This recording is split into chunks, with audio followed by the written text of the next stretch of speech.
téléspectateur yu ITV di leen dalal jàmm seen émission kennu askan wi ñu am mbégte dellu si fi naka noonu tey ji ñu am mbégte dalal Ismaïla Kambi jiite association touche pas à ma sœur ñu fas yéene waxtaanee enquête yi nga xamante ni réalisé nañ ko jëm ci wàllum état civil ñi nga xamante ni ñoom defuñ déclaration ñi nga xamante ni kenn enregistré woon njeexital yu ñu mën am ci wàllum seen cursus scolaire ak universitaire ñoom tamit waa touche pas à ma sœur def na tamit benn enquête jëm ci soxna yi nga xamante ne dañ leen violé ci Casamance Guinée-Bissau entre autres loolu yëpp dañ ko fas yéene yaatal ci biir émission Ismaïla Kambi maa lay dalal jàmm ci plateau kennu askan wi fii si ITV. asalaamaaleykum Cissé maa ngi lay ziar bu baax. di ziar tous les téléspectateurs ak le personnel. de ITV. Média le groupe maa ngi ziar ñëpp di am content encore une fois. dellu si seen plateau parce que ça me permet d'entrer dans les plus moindres détails. expliquer Sénégalais yi ñu comprendre jël ci leçon ci échange yi ñu am au plateau. am na solo alors Ismaïla Kambi da ngeen def enquête. enquête am solo jëm ci wàllum état civil. si enquête bi 12912 jeunes yi nga xamante ne dañ am 17 jàpp 25 ans. kenn enregistré wu leen ci état civil alors laataa ñuy xuus bu baax ci waxtaan bi mën nga dëggal yi les chiffres. absolument parce que. du sax puis parce que c'était pour Guédiawaye le départ. pour Guédiawaye voilà donc dañu def benn étude globale. ñu génn ci Guédiawaye. xool gis ni parce que foofu tamit le chiffre était un peu élevé. muy 12912. Jeunes âgés de 17 à 27 ans. 25-27 ans. yoo xam ni inscrire ñu leen ci fichier état civil. wala ci registre yi. ci biir aussi mu am ci 2000 et quelques yoo xam ne issus de refus de paternité. nee nañ loolu moo tax amuñu koy juddu. 2450 voilà. parce que y a beaucoup de chiffres dans ma tête. et aussi 6000 et quelques yoo xam ne tamit ñooñu victime de négligence parentale. pourquoi parce que bañ juddoo seen papa waroon jël kayitu juddoo kayitu carte d'identité jël bu seen yaay ak plus certificat d'accouchement bi génn ci structure sanitaire bi ñu dem ci mairie bi leen gën a jege wala mairie bi xale bi juddoo ci kii bi ci commune ba ñu dem déclarer ko ñu mën ko enregistrer ci registre mais defuñu ko ba xale bi juddoo dañoo topp leneen ak leneen loolu yi aussi tamit di indi beneen problème mooy que su xale bi waree jàngi su demee ba war a def CI ñu si gën a bëri dañuy dem gis benn Cissé boo xam ne mi ngi ci mairie bi mu lijjanti leen ñu bokkal ko dara Cissé benn kayit rek remplir waaw jox leen xale bi dem déposer dem def ci CI CP C1 C2 CM1 CM2 mu des classe examen ñu bloqué ko foofu ba pare foofu sax day jàll de CM2 bi day jàll mu dem BFM jàll mu dem nag ba terminal wala def bac foofu nag le mbir mi nag 13 ans de carrière ñëw ba foofu office du bac rejeté ko parce que numéro bi nekk ci acte d'état civil maanaam extrait de naissance bi nekkul ci registre yi léegi nag ñu bëri jaare fa bàyyi jàng. mais ñi nga xam ne cursus yàqu. voilà mais ñi nga xam ne am nañu un peu de subtilité wala am na ñu leen entouré ñu xam loo leen ne. terewul kayit boobu mën nga ko jël nga delluwaat tribunal. nga def procédure procédure bi lay mën a permettre nga am ordonnance du juge. ordonnance du juge day confirmer numéro bi nga xam ne moo nekk ci extrait de naissance. pour sauver sa examen. oui alors loolu yëpp dañ ko yaatal ci kanam tuuti alors lu tax ngeen tànn Guédiawaye def fa enquête bi. non c'est une wax naa ko sànq. waaw c'est une enquête globale. mais Guédiawaye lu tax. chiffre bi dafa parce que. enquête ci biir enquête bi. c'était par département. département. mais ba chiffre yi génnee dama gis ne 12000 yi dafa bu Guédiawaye moo si gënoon kii lu tax kawe. bon en fait. peut-être parce que xam nga tamit Guédiawaye ak Pikine ñooñu foofu dafa am yenn kii réalité socio-culturelle. dafa nekk benn ñaar mais aussi il faut comprendre que Pikine ak Guédiawaye am na ci ñu bëri ñoo xam ne ni dañoo jugee ci ay bërëb ñu ñëw daje fa. parce que stade Léopold Sédar Senghor bi déjà dañ koy tabax am na ñu fa jëlee indi leen ñu dëkk Guédiawaye.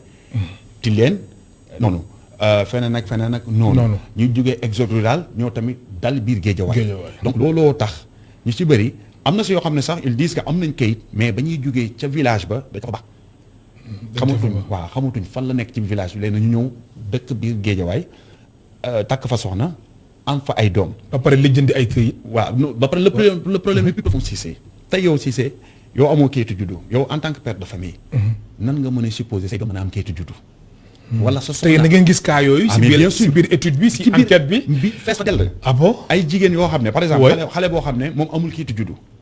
soo remonté le fil yaay ji amul kayitu juddu.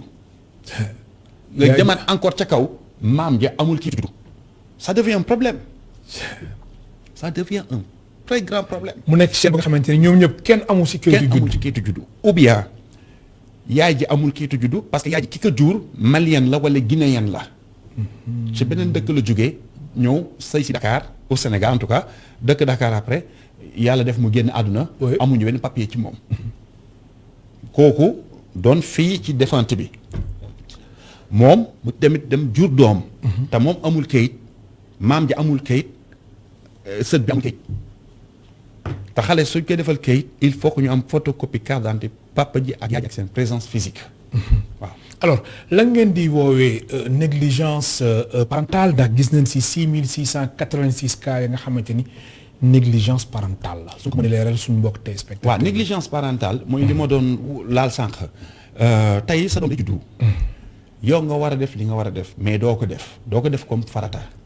maanaam kay yéeg lu si mën a ànd yëpp. waaw ba ci sax am nañ beneen étude bi dem tamit boo xam ne dans les jours à venir di ngeen ci jot. di jëm ci certificat de mariage. certificat de mariage aussi négligence am na ñoo xam ne négligence a tax amuñu ko te pourtant ce sont des intellectuels de première classe man maa la wax lii. amuñu certificat de mariage sàggane wàllum certificat de mariage. ñeneen ñi ignorance parce que ci biir kii bi ci biir groupe boobu. daf ñoo xam négligence la am na ñoo xam ne ignorance la. les ignorants entre guillemets mooy ñi nga xam ne dañoo jógee feneen jàng seen njàng soriwul ñu jàpp ne par exemple certificat de mariage yëfi tubaab la.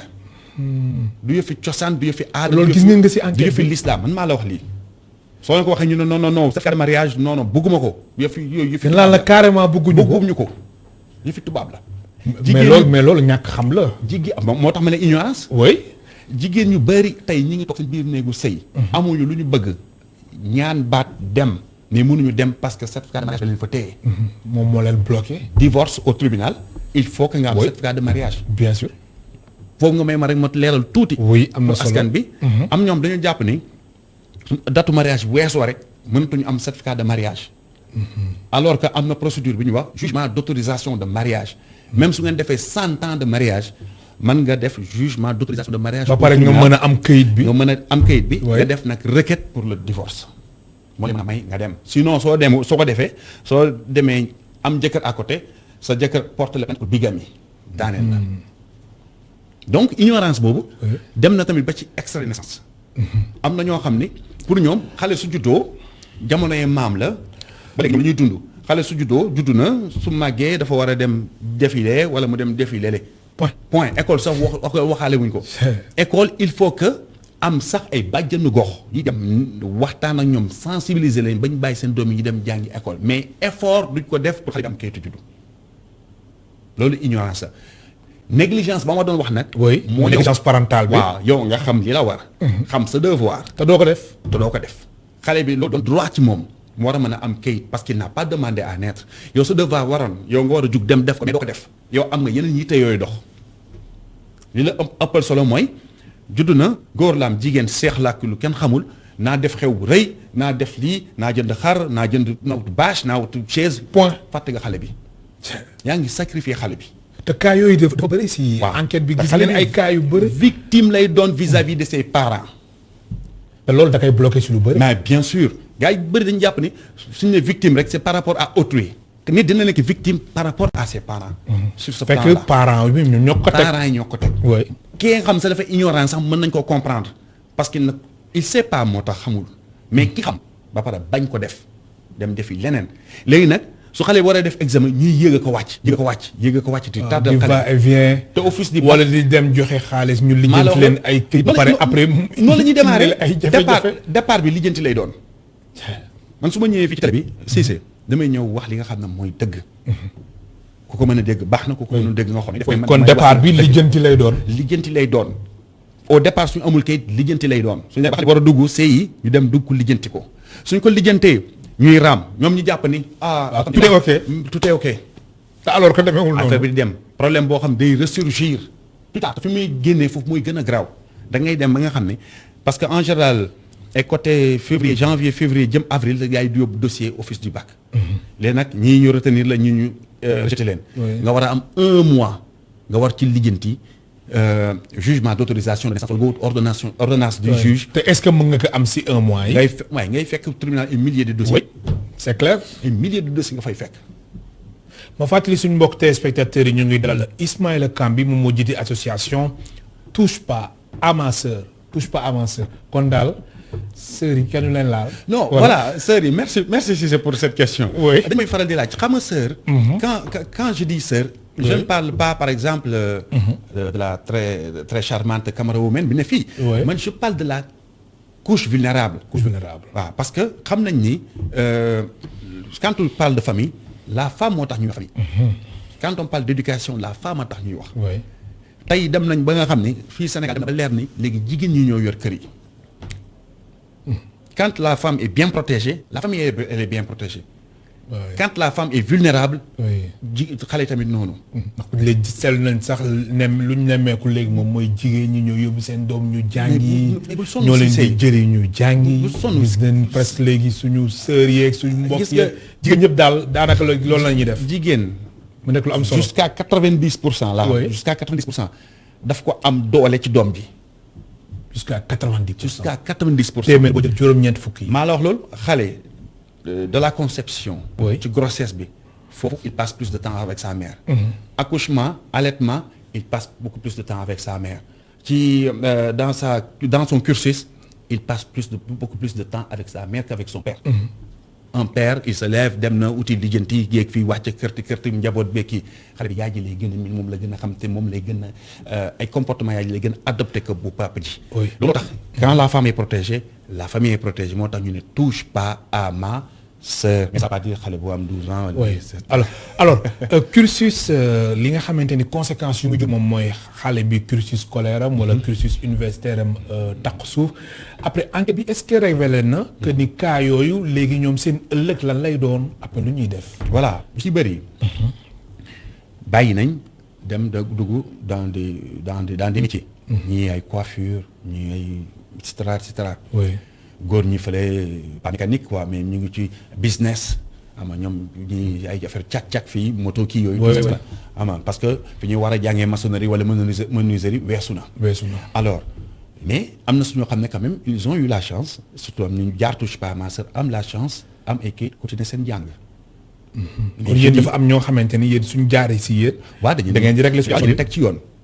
da ngeen teg si yoon. dañu teg ci yoon. nii ak nii la.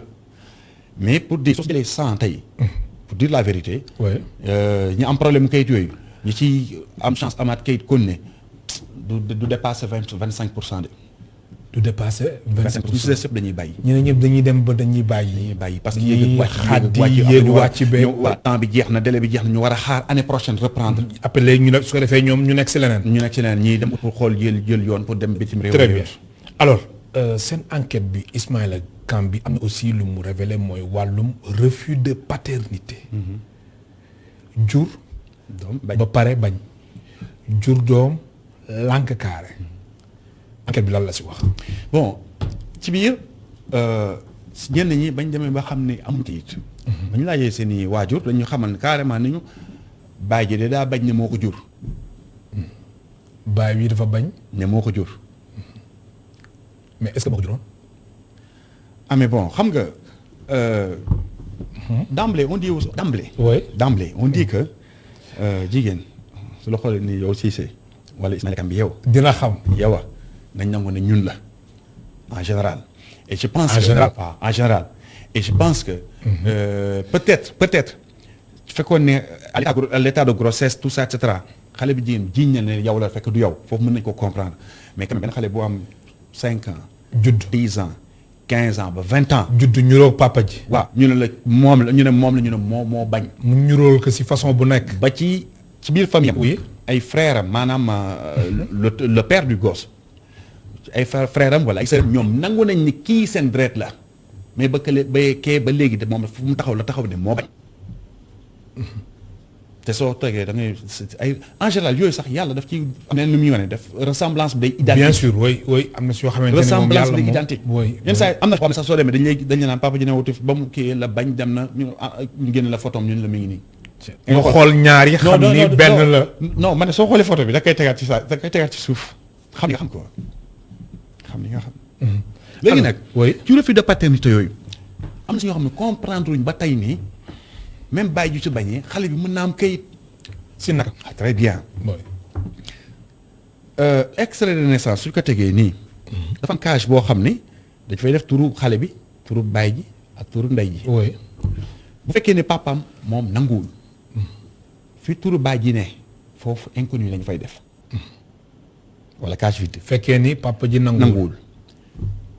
xale su ko defee xale bi su ko defee lay kayit moom sant yaay ji lay jël.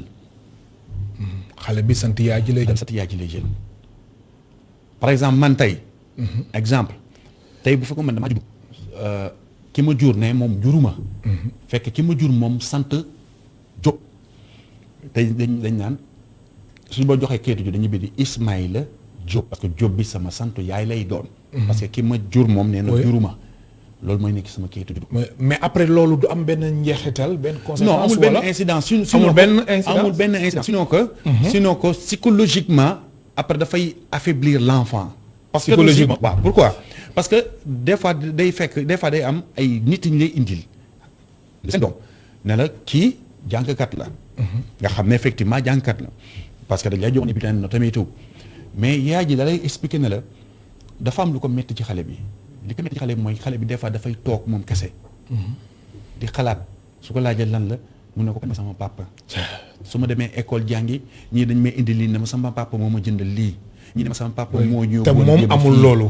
waaw te loolu daf koy travailler psychologiquement ci wàllu sax jàngam. yi noonu. oui te am na si ñoo xam ne ñu ngi jàng di dem ba tey xamuñ ne seen sant bi ñu yor seen santu yaay la de plus tard après lañ koy xam.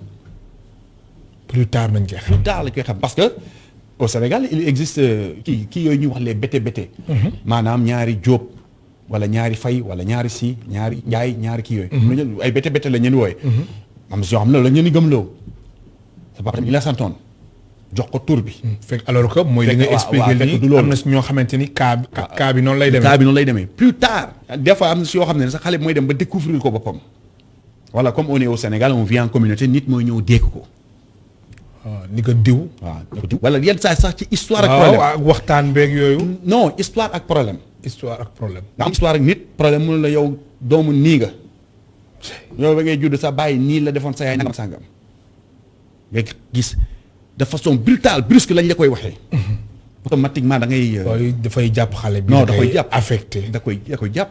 da koy jàpp. alors yéen si dossier yi ngeen di jot yéen waa touche pas à ma sœur seen association yu Ismaïla Kambi est-ce que gis ngeen si ay cas yi nga xamante ni ay cas yu délicat la. par exemple. ay délicat yi nga xamante ni refus de paternité bi. mën na dem ba jur leneen. ba mbir mi ñu yóbbu ko si yoon. ah waaw bien sûr. bien sûr di nga gis parfois benn jigéen bu jug. am ay moyens. mu jaral ko lu ne. pour papay xale bi accepter la paternité. da lay xamal carrément ne man du question de moyen. da lay sax tegal ses comptes bancaires. mu daal moom foog papay xale bi accepter que ni moom moo jur xale bi.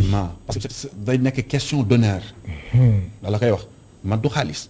lii laa am lii ak lii avec des documents administratifs comptables mu tegal la ko nga xam ne kii li muy wax lu leer la kii elle est à l'abri du besoin. mais moom lu ko ñor. lu ko intéressé mooy. papa ji nangu. dara bi ñuy gàqal lay bañ. da doon taxawaalu da doon kii loolu lay bañ. ba pare aussi day calculer ne xale bi bés dana màgg te dina ko mës a sonal ci loolu. parce que da koy gis. si boo wax la benn affaire. est-ce que xam nga de arrivé nañ au Sénégal.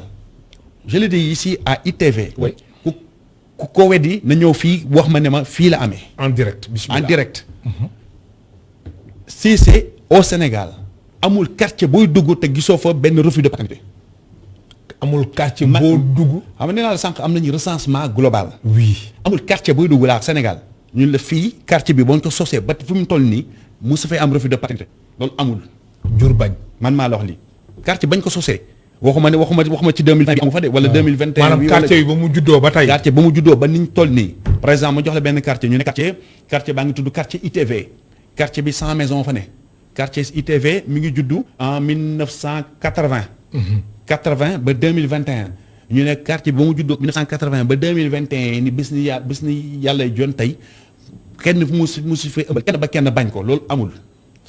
Sénégal gi yëpp. man nañ may indi. te def nga si ay gëstu yu am solo. Ismaïla Kambi nañ ma indil ay preuve ku ko wéddi na ko indi. na ma wax ban quartier la amul. quartier bu dugg bañ ko sosee ba quartier bi toll tey 20 ans 10 ans 30 ans mas na am foofu. xanaa il y a pas si longtemps toog na ak ñaari autorités politiques fii bien connues au Sénégal yoo xam ne qui portent les noms de leurs mères respectives ñoom ko wax. ay politique. de premier plan ñoom ko wax. fii ci Sénégal fii ci Sénégal bien connu woo ma ba seen bureau séparément te kii xamul ne kee woo na ma ne ma ñun nous sommes prêts sa combat bi ñu jàppale la ci. maanaam affaire bi daf leen metti. voilà ñu ne ma combat bi jël information bi yóbbu ko ba ci Macky Sall le président de la République au palais xamal ko ni ko lii Ismaïla Kambi di wax fee ci refus de paternité war nañ ci jug parce que ñoom seen bopp ils sont victimes de ça.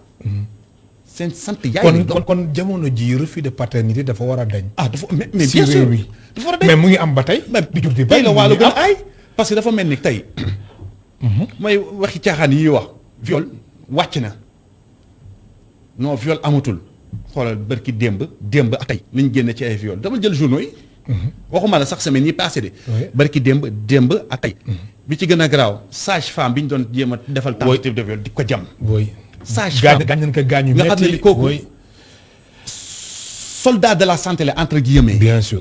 yow amoo benn yéene ci moom lu dul nan da nga koy tëddee ba pare mu mooy nga ne da nga koy jam su ñëwee bay tëddee ay jéem a tëddee ay sage femme maa ngi sànq ci presse bi benn paa bu am 65 ans xaw ma tëddee benn kii am sëtam bu am 12 ans. ba xale bi am na doom ba xale bi wasin am 1 an te kay 12 ans la am yaay ji. maam ji am 65 am ci journaux yi. oui tey ñu naan viol wàcc na fan la viol wàccee. criminalisation du viol bi réglé le problème. soo gisee ma réglé wu ko non fan la ko réglé.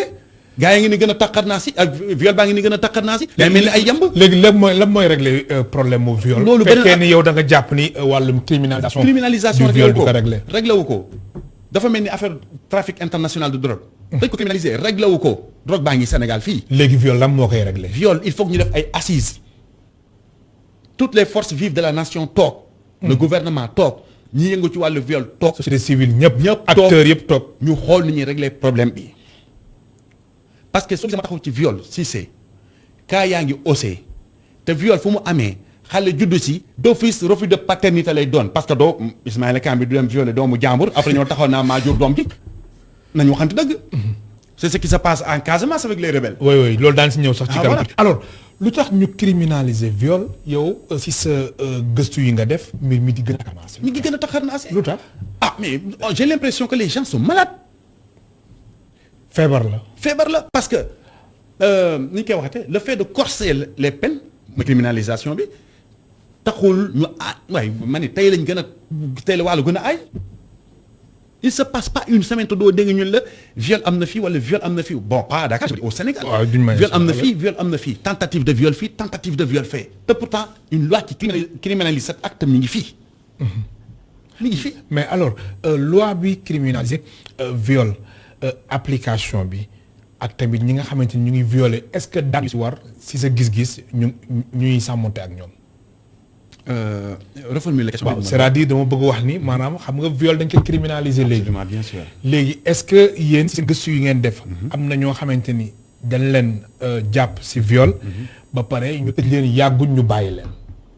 ndax cas bu mel noonu ndax mos naa. waaw ndax yow. loolu yéen a ngi koy bàyyi xel. en tout cas ñun cas. oui.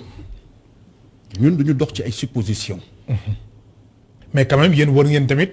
gëstu di xool bu baax a baax ñi nga xamante ne dañ leen jàpp ñu ci wàllum viol est-ce que exactement lu loi bi wax ñuy sàmmonte ak moom wala déet. foofu laa jëm dinaa ñëw foofu. ñun duñ dox ci supposition. ay affaire de deal chantage yooyu accuser nit ki viol pour yóbbu ko ci kaso bi ñun doxuñ ci loolu. viol fu mu amee fu ñu ko waxee danañ xool ba xam na c'est avéré. oui ñu porte exactement am na wala amul. waaw moo tax ma ne c'est avéré ñu porte dossier bi. ça c'est le médecin le gynécologue moo ñu koy wax. ñu saisir le procureur. wax ak moom dem procès. oui utal ndaw si avocat ñu dem. ñun moom loolu la ñuy liggéey duñ dox ci ay supposition. am na solo. oui beneen viol mooy xam nga viol dafa garaaw. viol dafa dem ba commencé nekk affaire bu banal au Sénégal gars yu bëri bàyyi ñu si xel si dafa commencé nekk ay affaire bu banal. am na loo xam ne bon dossier boobu bon comme kii woo ci moo tax bu ma ci dugg. mais ban dossier nga bëgg wax. oui Ousmane Sonko. oui ba nga junjee rek laa xam ne fa nga bëgg dem. mais waaw. oui. xanaa xamoo moo kon loolu dañ ko war a leeral. dañ ko xam su ko leeral lu muy demee. oui viol bi day gën a banal au Sénégal dañ koy jàppee lu terre à terre parce que. kon dossier bi kenn waru ko ranger. non jamais mu dem ba jeex non dañuy dem ba jeex. xamul muy tax dossier Ousmane Sonko Adji Sarr affaire suite boobu. man je m'adresse à Ousmane Sonko. dossier bi waruñu ko ranger. waruñu ko politiser tudd ko nangu. mais quand même Ousmane Sonko aussi am na intérêt ngir dossier bi leer. loolu la wax mais j'ai l'impression que li muy wax loolu. gëmu ko gëmu ko non gëmul man gëmuma loolu man gëm la loolu gëmul loolu. amul tax gis nga Cissé dinaa la wax tey benn affaire fii laa koy waxee encore ak ITV. oui Ismaïla Kambi bu fekkee Ousmane Sonko dañ ko soupçonné de viol. ñu placé ko sous contrôle judiciaire mbir mi nar fi yam nañ dem dans toutes les maisons d'arrêt et de correction du Sénégal. képp ku ñu soupçonné de viol. nga nekk sous mandat de dépôt nañ la génne placé le sous contrôle judiciaire nga génn ci biti parce que moom Ousmane Sonko ñoo tolloo droit. 37 yu nekk Sénégal yi. man maa la wax loolu 37 maisons d'arrêt et de correction. maa la wax loolu de bu fekkee ni je le répète. oui Ousmane Sonko. leader du parti PASTEF. dañ ko accusé ou soupçonné de viol. justice gis ne daf ko war a placer sous contrôle judiciaire bàyyi ko muy taxawaalu ci dëkk bi. loolu tax booy di xool naan kon viol dara da nga koy def te du mujj fenn. gaa yi xam nañu baax li may wax bu fekkee noonu la demee nañ def le tour de toutes les maisons d'arrêt et de correction du Sénégal képp ku ñu fi soupçonné de viol ñu placer le sous contrôle judiciaire nga génn ci biti parce qu'il faut que la loi soit égale pour tout le monde. ñu yemale ñëpp. kon dossier boobu foog ñu vider ko. dinañ ko vider de. ñu leeral ko. bien sûr su ko defee ñu xam exactement. mais lan parce moo que tamit am Sénégal si c'est boobu une la république la boo xam ni am na yoo xam ne ñun xajuñ ci yooyu te duñ ko nangu. dafay leer bu dee Ousmane Sonko. effectivement il est blanc comme neige. oui mais dañuy applaudir condamné kii Adji Sarr. oui bu fekkee nag c'est Adji Sarr qui a raison. non Ousmane Sonko waxuñu sax nañ ko tëj mais na présenter des excuses au peuple sénégalais. ñaar yëpp la war de. man maa la wax lii ñun à notre niveau. touche pas à ma sœur association touche pas à ma sœur. nous ne sommes loolu pas mooy seen position. ñun suñ position mooy. oui ànduñu ci ay emprisonnement Ousmane Sonko. ànduñu ci loolu. ñun li ñu wax mooy bu fekkee ni moom moo ko def nañu xam mu leer moom mu présenter des excuses au peuple sénégalais parce que tamit 13 personnes wàcc nañ ci. ñàkk nañ ci seen ñuy bakkan wax sax 14. voilà oui bu fekkee ni Adji Sarr moom moo am tort moom nañ ko condamné parce que tamit 13 bakkan daanu nañ ci. mais quand même fekkee ni Adji Sarr moo am tort waru yem si Adji Sarr rek. xaaral ma ñëw oui. suñu jugee ci ndax loolu Ousmane Sonko dafa mais bu fekkee nag dossier dafa war a yem fii.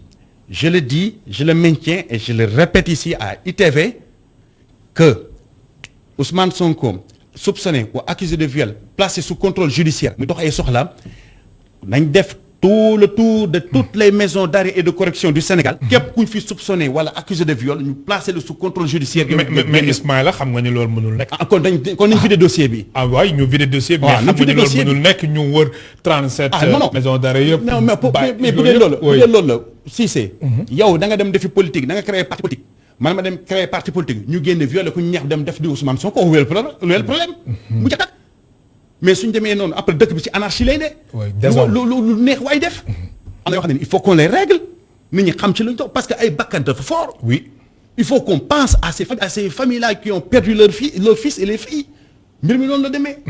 alors ba fàttali suñu mbokk téléspectateurs yi ñu ngi dalal Ismaïla Kambi jiite association touche pas à ma sœur alors Ismaïla Kambi si refus de paternité bu ñu doon wax sànq yéen da ngeen taxaw temm ngir porter combat bi wala. ndax refus de paternité mbir mi jeex ci Sénégal. Moustapha Niass président assemblée nationale. oui jox nañ ko dossier bi yàgg mu nekk fa di def kenn xamul. parce que kañ ngeen ko jox dossier bi. jox nañ ko depuis 2017 ah. ban dossier ngeen ko jox. mais proposition de loi. oui contre le refus de paternité.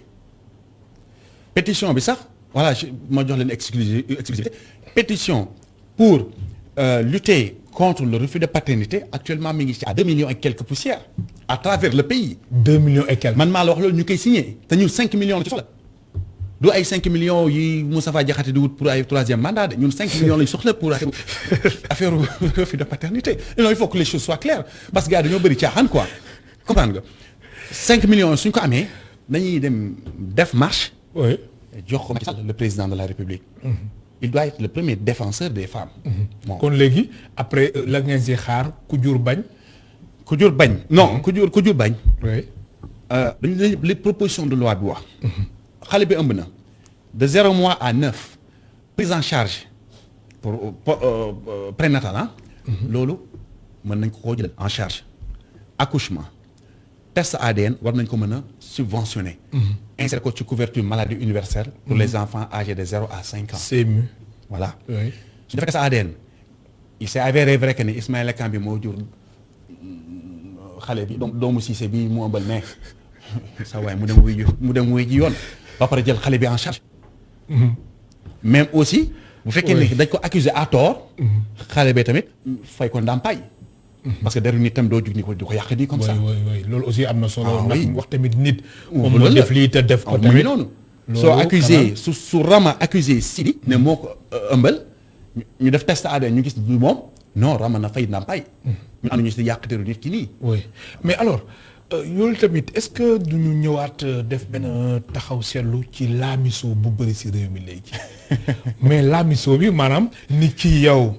da nga koy gis tey nga bëgg laamiso moom maanaam laamiso d'une manière générale laamiso su ne Ismaïla Kambi xam nga fu may waxee mooy nga gis nit ki tey. xam naa maanaam daal laamiso daal. xam naa d'accord xam nga loolu tamit c'est. na dafa am si nit ñi am ñoo xamante ne laamiso daf leen neex. waaw ku ñu gis tey. xamuñ tey laamiso du ma ne caractère vice la. vice la vice la ci nit. c'est très difficile à combattre aussi. laamiso. waaw pour wax dëgg c'est très difficile à combattre. koo xam ne xamoo ko. xamoo kii man gis te tey ba dugg carrément. Cissé xam nga. le problème qui se pose Cissé. oui. man tey bu fekkoon nit koo xam ne xamul. wala xelam ubbeekul noonu man ñu mën a wax. mais quand je vois des fonctionnaires affectés dans les régions ñu dem foofu ëmbal fa bàyyi fa ay doom ñibbi si waa Dakar. là ça pose problème. bàyyi fa ay doom ñëwaat Dakar. waaw les fonctionnaires savent ce que je dis. bàyyi fa doom ñëwaat Dakar. les fonctionnaires xam na li may wax. oui. dañu leen affecté dans les régions. dama bëgg lu leer rek. waaw dama bëgg lu leer. dañu leen affecté dans les régions. oui ñu dem ëmbal fa doom duñ fa bàyyi adresse duñ fa bàyyi dara. ñëwaat Dakar plus ba sax dañ koy damm sànni changer numéro. xam nga fonctionnaire c'est pas n'importe qui jàng na quand même. dañuy damm puce bi. changer numéro su ko defee ñoom duñu xam sax seen doom ci lu mu nekk ak soxna si lu mu nekk ñoom ñu xam sax ndax am nañ doom ou pas. lijjantiwuñ ko lijjantiwuñ loolu. kan lañ lijjanti Ismaïla li ngay wax ni cas yu bëri la. xam lan lañ lijjanti. ki ñu takk fa takk na te nekk Dakar fii. oui yor njaboot googu kooku lañ lijjanti te ñaanuñu yàlla sax seen soxna soosu yëg ni wala njort ni bañ demee mission bërëb sàngam am nañ fa doom. laa mission nañ fa comme na nga ko waxee ba am fa doom wàcc ka fa parce que loolu day tas kër gi day tas ménage bi. loolu lañ ci daw ñoom ba sax ñi si gën a bari. xam kañ lay feeñ bis bu ñu décédé looloo tax ngay gis yenn saa ci yenn décès yi. oui ñuy wax waxi miraas nit jóge fële. waaw jóge fële. sama papa la. sama papa la. mais signalé wu. maa la wax lii su waxee doo koy xool xam ne xam le sang ne ment pas. su waxee rek nga xam ne kii lu muy wax lu mu xam la. même su waxul sax soo ko xoolee physiquement rek da ngay nangu le sang ne ment pas. mais man Ismaïla Kambi dama bëgg a xam que ni lii da nga am ay statistiques wala nga ni ñoo xamante ne yi dem mission après def naka su dul noonu. non ñu terrain bi ëmmal doomu jaamur après ñëwaat Dakar tëdd fii. nekk si seen jàmm ak seen soxna. toj nañu gars yi fonctionnaire toj nañu région yi xam nga dañoo am ay. mais quand même mais loolu tamit fonctionnaire yi kase la. mais ñoom la ñuy affecté à foofu. oui ñu dem def fa li ñu fay def après ñëwaat à Dakar. xam nañ li may wax li nga xam ne da nga si am ay preuves. xam nañ li may wax. xanaa xamoo rébellion bi nii. oui ñi leen di jàppale te nekk fi Dakar man je sais j'ai sur ma liste 7 personnalités politiques fii yi jàppale la rébellion fële en Casamance. ah bon man maa la wax lii dama ci ñëw après ITV. ñuy jàppale. la rébellion gouvernement bi xam na ko. ah Ismaïla Kambi li nga wax doy na waar de. ah la motu ba. mais ay loolu fu wër nga ko teg li ngay wax. ah ñoo ma ni dama si ñëw ak ITV. kañ. mais loolu kay leeral ko léegi. léegi du ko leeral léegi. non mais li nga nar a wax suba wala gannaaw suba Ismaïla Kambi yaa ngi ni en direct si émission Kenn Askan Wi si ITV mais wax ko jarul xaar. non rencontre laay def ak yéen. non mais wax léegi non c'est-à-dire. tout ce qui est global par rapport ak. am na si yoo xam am na si xibaar yi nga xamante ni du xaar lan la exactement expliquer mu leer. dinaa ci revenir si. waaw mais wax ci tuuti ñu xam li ma wax. oui mooy que. j'ai dit que y a des personnalités politiques fii à Dakar yu soutenir la rébellion en Casamance loolu moom maa ko wax. te état bi xam na ko. ah bien sûr. léegi nga ne da nga si ñëwaat en détail. ma si ñëwaat en détail. si ban fànn nga si bëgg. ba li indiwaat événement yi mois de mars bi lépp mën naa leen ko wax. mais dama ci ñëw en détail avec ITV. ñoom koy dama waa Sénégal xaar ITV. kon exclusivité bi exclusivité bi ITV nga ko bëgg jox. man maa la wax lii. li exclusivité bi wax ko léegi. exclusivité bi moom mooy li ñuy waxtaan ni. waaw mais wax ko léegi li nga bëgg wax après wax ko léegi. exclusivité bi kay mooy si c'est li ñuy waxtaan ni. exclusivité loolu rek la mën a doon. émission bu nekk ak li mu laaj. waaw mais lan nga fas yéene wax après loo xam ne mën nga ko wax léegi nii. non li may fas yéene wax moom. oui incha allah les téléspectateurs de ITV les auditeurs de iRadio ak ñi nekk ci la presse en ligne. pour site eMédia.sn danañ ko dégg. danañ ko dégg man waxantuma de. ça fait combien d'années ñu nekk ci lii. alors lii daf ñuy permettre Ismaïla Kambi yow mi jiite association Touche pas à ma sœur ñu def transition si enquête bi ngeen mën a ca Casamance naka noonu Guinée-Bissau Guinée ngeen ni 1416 femmes violées par des rebelles entre 1992 et 2010. si li ñu jot a xam. si lu ngeen jot a xam. kon da nga bëgg wax ni ëpp na ko. di dem ëpp na ko parce que am na ñoo xam ne amuñu ci ñoom accès. par peur de parce que ñoom dañoo représailles la ñuy daw. elles sont toujours sous menace ñooñu. oui. elles sont toujours sous menace. moo tax ñuy encourager day féliciter d'abord di encourager l'armée nationale. si jéego yu am solo yu mu def. fan yii nii mi ngi def liggéey bu rafet en base rebelle yu ñuy. non waaye nañ dindi lépp. mais lii c'est pas possible dañ la mën a am dans un pays. dañ la mën a am dans un pays un groupe armé toog fee di dicter sa loi di jàpp xale jigéen di leen violer ay nit di si juddu ay yeneen ak yeneen ay nit toog fi Dakar di leen soutenir. financièrement di leen soutenir financièrement. surtout dans tout. doomu pousse nag ba ma wax lu ma warul wax de parce que. du fay mais nag nga war a wax non nag nga war a wax ndax yu ma Ismaïla Kambi nag nga war loolu moom ak si minutes ñu dese nii wax ko. loolu mënul nekk groupe armé nekk fii au Sénégal fii. oui comme ce qui se passe au Mali ak yooyu non Mali du Sénégal c'est pas possible. nous encourageons 1000 fois. l'armée les forces de défense et de sécurité dem jusqu'au bout de leur logique. buñ ci dindi iota li dafa war a jeex. ils ont décimé des familles. ils ont ay fàttaliku ay nit ñu fa daan jàpp ak si nopp. ay xale yu doon dox digg ay miin seen tànk yàqu. oui. ay bu fa bayot xoolal kàlla cadre bu fa bayot ak yooyu. loolu dafa mën a continuer Cissé. ba fa bayot oui. loolu dafa mën a continuer mënul continuer c'est pas possible. man je suis Casaçais. je suis un enfant de la Casamance je sais de quoi je parle. maîtriser nga baax li ngay wax. waaye bu baax a baax. te dinaa si dem jusqu'au bout ñu ngi jeex. en tout cas en ce qui me concerne li nekk sama domaine moom ci sama domaine. dinaa ko wax. alors leader politique yooyu ngay wax lan ngay xaar si nguur gi leader politique yi nga xamante ni ñoom ñu ngi soutenir rébellion bi. non nguur gi bon je le dis pas pour nguur gi je le dis pour le peuple. oui. man quand je fais quelque chose je le fais pour le peuple. mais ban taxawaay la si nguur gi am. kooku moom nguur gi la. mais yow en tant que observateur. ak man en tant qu'observateur oui. li ma nga xam nga maîtriser Casamance. li ma mën a woo def mooy su may wax parce que nga xam fu ñuy taxaw xam li ñuy def ëllëg loolu laa mën wax léegi nag l'état moom en ce qui le concerne je sais pas le gouvernement lu ñuy xool leen arrange ñu def te état bi yëg na ko mais ndax renseignement yëpp moom xam nañ lu xew ci dëkk bi lu tax ñuy ratissé fële lu tax ñuy ratissé Casamance état bi moom fii moom ci lii nii dama ci d'accord ak Macky Sall à 100%. ñu continuer ci logique bi. moom en tant que pas en tant que président de la République de. waaw ñu naan damay politique moom en tant que chef suprême des armées. oui. xam nga c'est le chef suprême des armées. oui. je suis d'accord avec lui li muy coordonner les actions militaires des forces de défense. et de sécurité et de sécurité. en Casamance pour ñu nettoyer ko daf fi war a jeex li mënul continuer c'est pas possible c'est pas possible. loolu toll fa ñu naan la kii Casamance soo demee Sénégal qu'est-ce que c'est cette histoire là nan la nit di nekkee biir Ziguinchor di wax naan la par exemple si c'est soo demee sa caméraman bi soo demee Sénégal sa caméraman soo demee Sénégal yan bi Sénégal di wax ne soo demee Sénégal loolu may waxi lan loolu dafa war a jeex. dafa war a jeex kay dafa war a jeex te dina jeex. alors 1416 femmes yu ñu violé diggante atum 1992 2010 si chiffres yu ngeen am te nga jàpp ni ëpp na ko. alors situation wu soxna yooyu lan la. ces femmes-là elles vivent le martyre xanaa xam ni exclusivité boobu may wax. information yi ma jot ci. exclusivité bi wax ko léegi Ismaïla encore une fois. nga nekk fii sax léegi naa ma ay exclusivité rek. dinaa ko wax balaa émission bee jeex. waaw. xanaa xamoo information yu bëri yi. lu des bëriwul de. information yu bëri. ñeenti simili moo ñu dese. waaw ñeenti simili d'accord ñeenti simili c'est. 4 fois 6 24. c'est 240 secondes. femmes yooyu yi vivent le martyre. ñoom seen bopp j'ai tiré beaucoup d'informations ci ñoom. tey ñii bokkul ñi nekk en Casamance ñuy wax ak ñi nga xam ne dañoo daw làqu en Guinée. ak ñi daw làqu en Gambie bokkuñ de mais li kii di wax c'est conforme.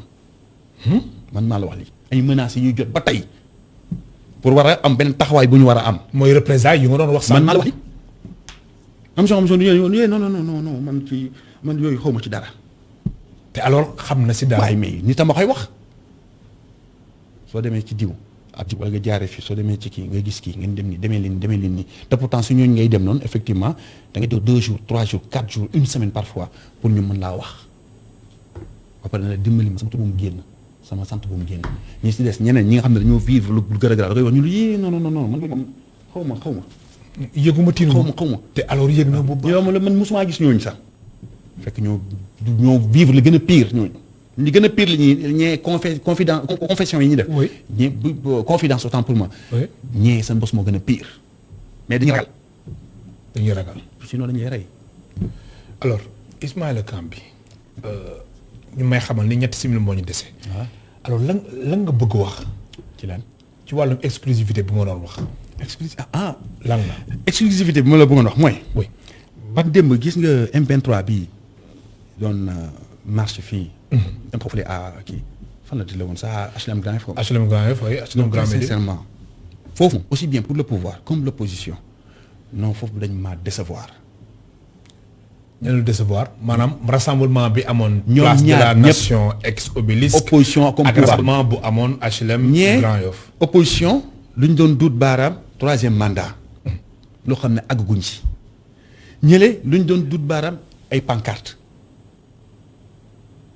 mais si c'est entré dans les régions si c'est xam ngeen ne am na des familles am na des familles yoo xam ne je le jure sur le Saint Coran xam nga moo fa am. ceebu midi bon je veux dire añ bi. ndekki da nga koy lijjanti sa bopp da nga koy lijjanti seen bopp. duggal dans les profondeurs yàggul amoon ay statistiques yi fi gën a dox ni presque 500,000 familles. oui menacées par la famine. ak ci wàllum insécurité alimentaire. ay jeunes filles jeunes femmes diplômées BTS licence master dem di prostituer ba doctorat naan ma nii seen loxo yi nii la ñuy def nii di ma wan ne ma nii moom ba fi ma gis xam na laay gis li ma lay wax ne du cigarette du yamba du sangara piqûre la ñuy dóor seen bopp pour mën a dékku pour mën a nangu tëdd ak nit ki pour mën ci am xaalis parce que bëgguñu loolu ngeen toog fii ñi naan ay 3e mandat ñii di ay pancarte ñi naan vive non mais Sénégal daal vraiment non dem ils ont déçu lii bañoon organiser sax ko gën.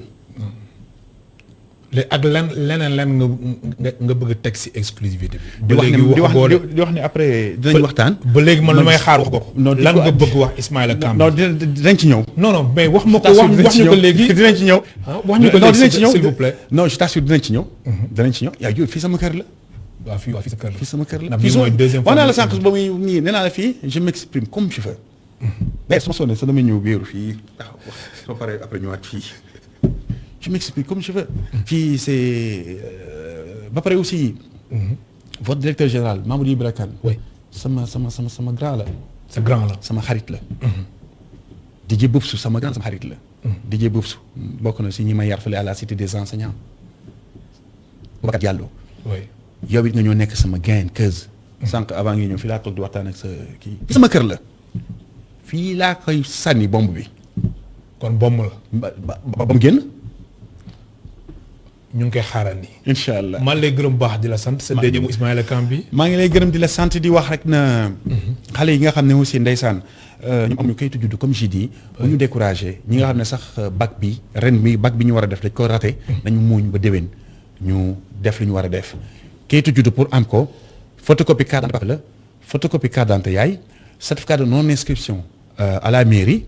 photocopie carte d'identité ñaari témoin moom nga yóbbu au tribunal am na beneen fiche bi ñuy jox bi ñuy bind jugement d'autorisation de naissance moom la ñuy boole déposer nga topp yoon nga am sa kayit bu légal une bonne fois pour tout ba àdduna di voilà.